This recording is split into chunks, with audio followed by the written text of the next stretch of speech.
Olá pessoal, sejam bem-vindos a mais uma aula. Hoje a gente vai falar sobre algumas questões bem importantes.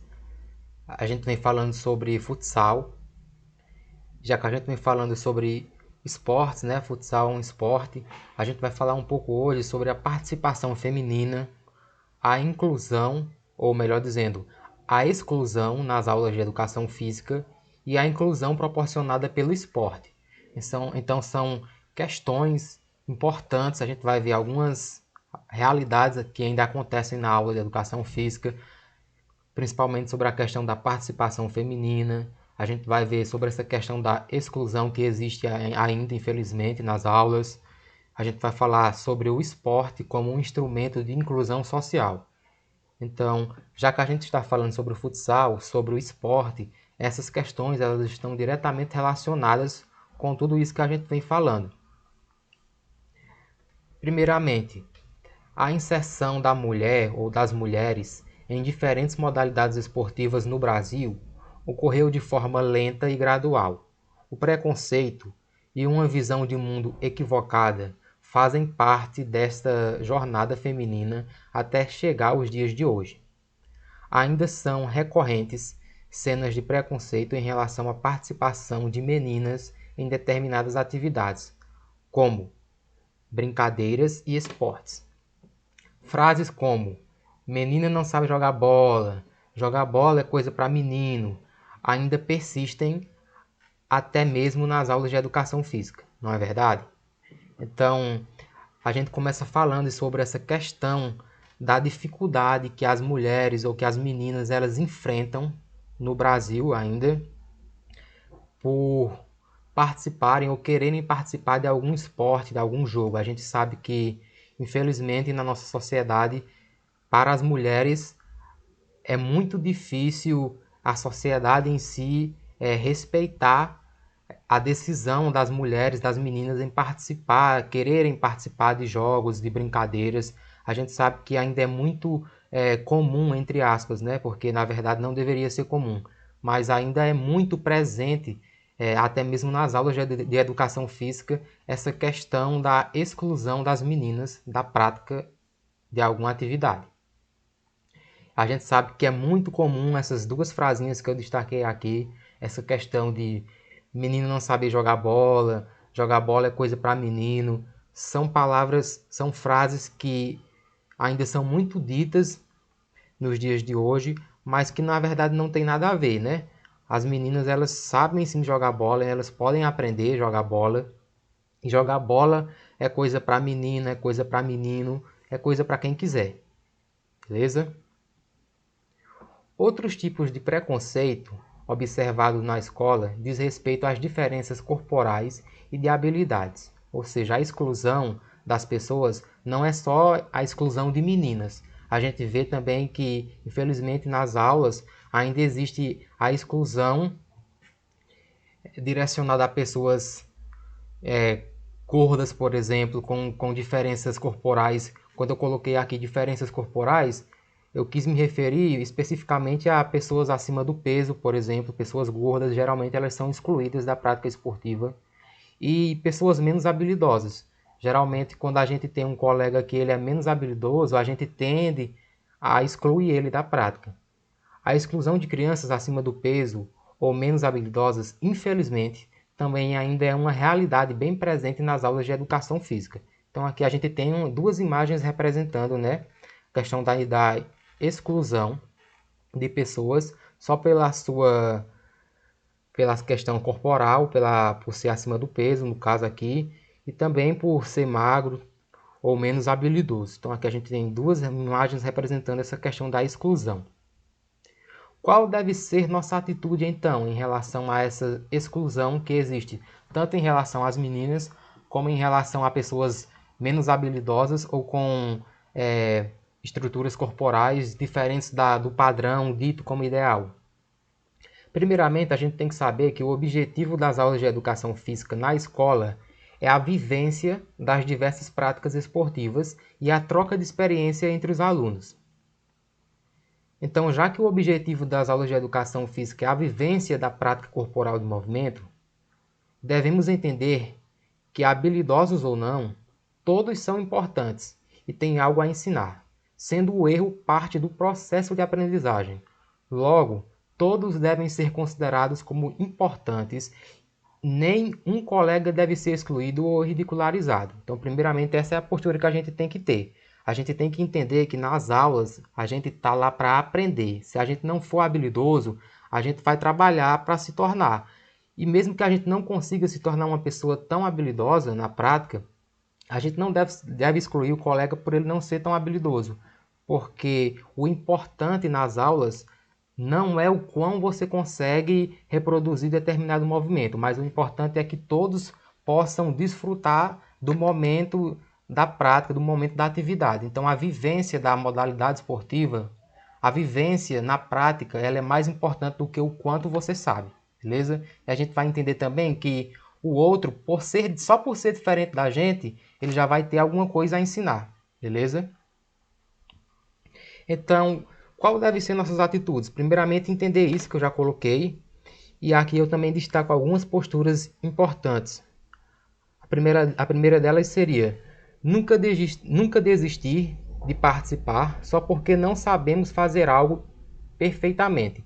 Então, não é porque você não vai conseguir realizar determinado chute no futsal, por exemplo, já que a gente está falando de futsal, não é porque não é porque você não está conseguindo realizar da forma que está sendo pedido que você vai desistir. Então, você vai estar sempre persistindo até conseguir melhorar.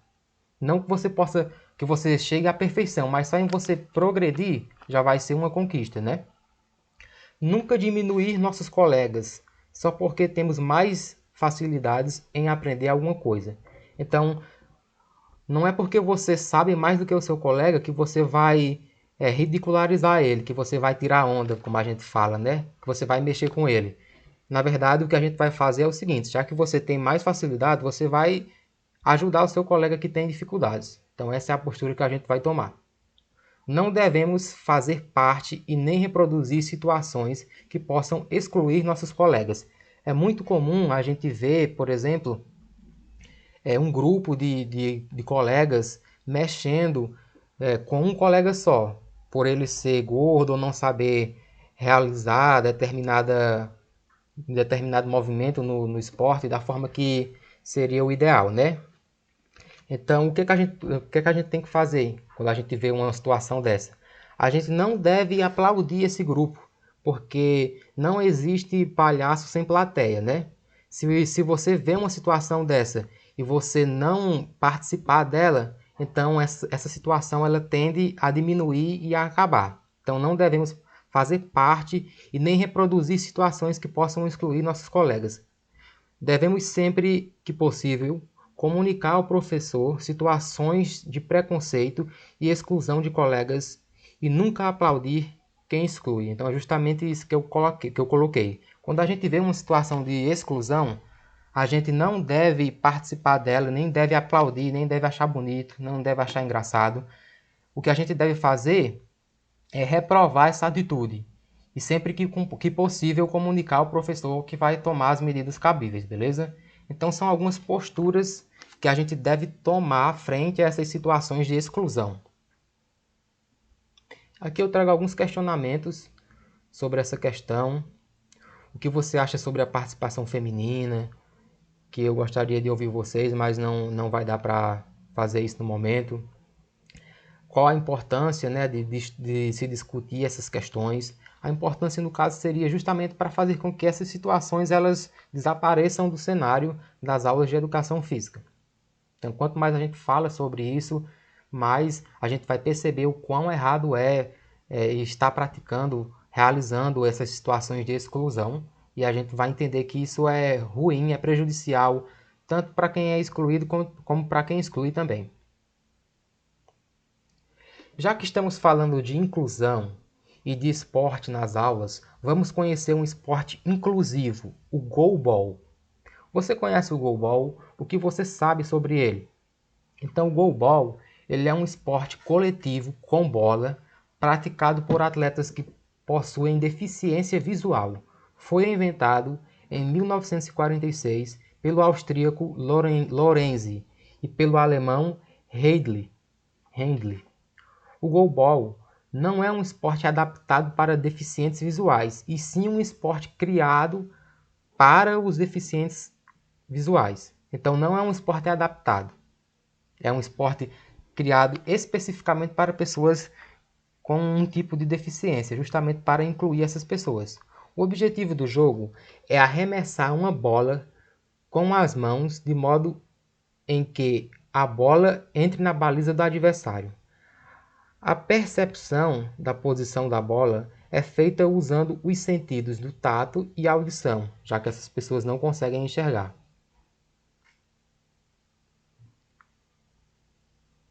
Regras básicas do goalball. A bola tem circunferência semelhante à bola de basquetebol, mas o peso é maior. Pesa 1,250 gramas e não possui enchimento, ou seja, câmara de ar. Fato que a mantém em maior contato com o solo. Então, por não ter câmara de ar, essa bola não vai quicar muito, né? Ela vai ser mais pesada e não vai quicar justamente para auxiliar a percepção das pessoas que não podem ver, né? Já que é um esporte adaptado. A bola possui guizos para uso da audição. Então, dentro da bola vai ter guizos. A quadra. Os atletas ficam posicionados na área de defesa e orientam-se em quadra através das linhas de marcação tátil.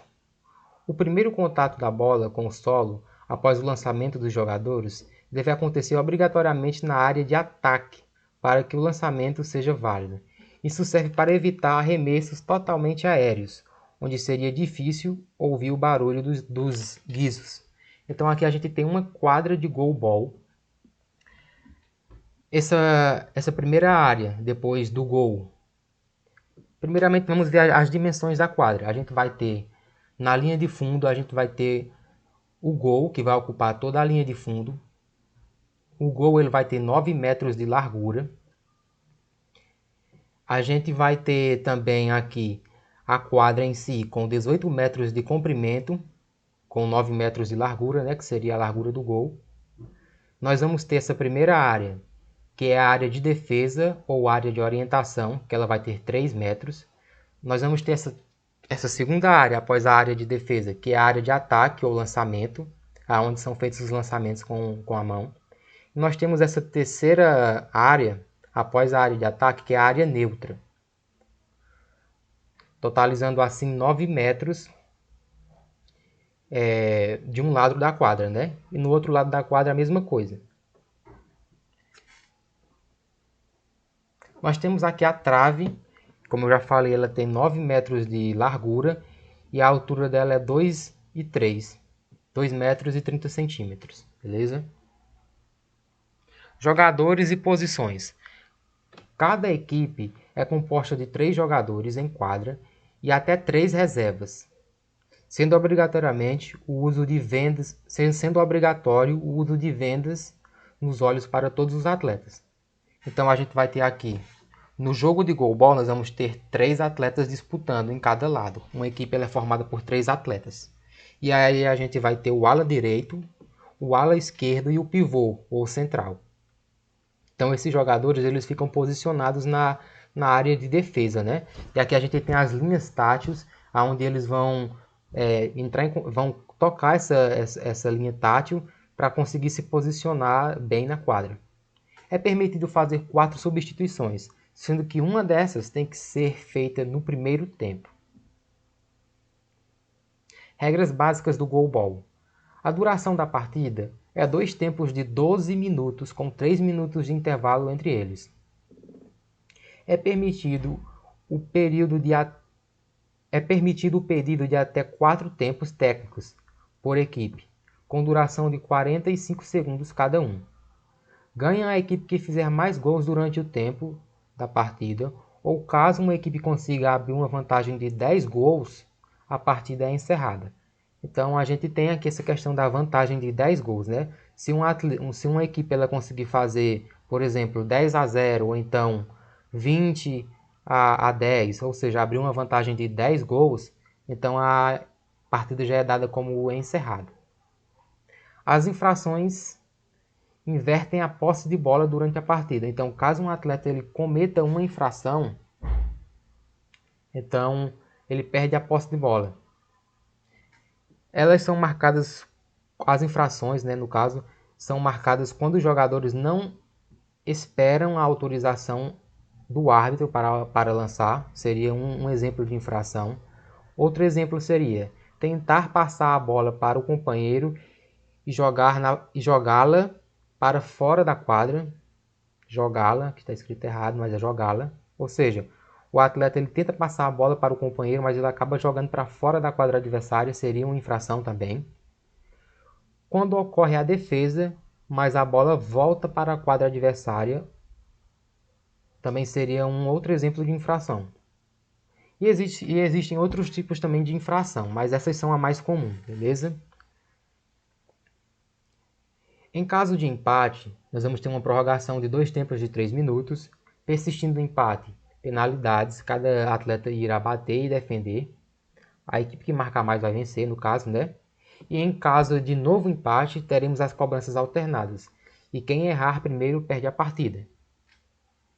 Aqui eu vou mandar um vídeo para vocês que vai trazer uma situação de jogo do goalball, do goalball. Vocês vão ter a oportunidade de entender como que é a dinâmica do jogo através do vídeo, beleza? E basicamente era isso, pessoal. Aqui a gente tem também uma mensagem, né? Como as aves, as pessoas são diferentes em seus voos, mas iguais no direito de voar. Então, uma frase que trata sobre essa questão da inclusão e das diferenças, né? Bem interessante, eu trouxe para vocês aqui. Basicamente era isso que a gente tinha para falar na aula de hoje, galera. Beleza? Caso tenha ficado alguma dúvida, vocês podem entrar em contato comigo, pessoal. Espero que tenha ficado claro. E vou mandar a atividade para vocês também. E por hoje é só, beleza? Até a próxima aula. Tchau!